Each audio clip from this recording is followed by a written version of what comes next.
In today's video, I'm going to teach you how to fix WhatsApp calls not showing on screen. If incoming WhatsApp calls are ringing, but you don't get a full screen prompt or floating alert, it's usually down to permissions, notifications, or a system setting getting in the way. Follow along on your Android phone. Menu names can vary slightly by brand, so use the settings search bar if you don't see the exact wording. First, we'll make sure WhatsApp is allowed to appear on top of other apps. Open Settings, go to Apps, then Special App Access, and choose Display over other applications. On some phones, this is called Appear on Top or Draw over other apps. Find WhatsApp in the list and turn the switch on. This permission lets the incoming call UI take focus even if you're using another app or the screen is unlocked. When this is off, calls may ring but stay hidden behind whatever you're doing, so you never see the accept or decline buttons. Next, check WhatsApp's notification categories. Go back to Settings, open Apps, select WhatsApp, and tap Notifications. Turn on Show Notifications at the top, then scroll and confirm that call notifications are enabled.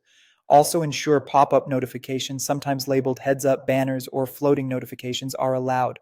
These are what bring the call alert to the front with accept and decline options. If a label looks different on your phone, stick to the same area and enable the option that allows calls to appear as a banner or full screen alert.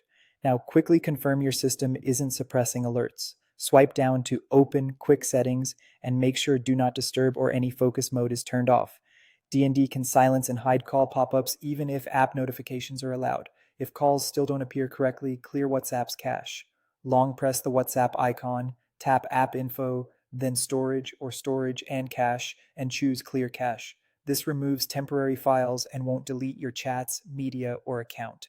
It's a safe way to refresh notification behavior without losing data. After these changes, incoming WhatsApp calls should surface on your screen reliably, either as a full screen prompt or a floating card, depending on your device's style. If a label looks different on your device, stay in the same areas we covered: display over apps permission, notification categories for calls and pop-ups, D&D or focus toggles, and the app cache. Taking a minute to align these settings ensures WhatsApp has permission to interrupt you for something as important as an incoming call. Thanks for watching, and I hope this restores your WhatsApp call alerts.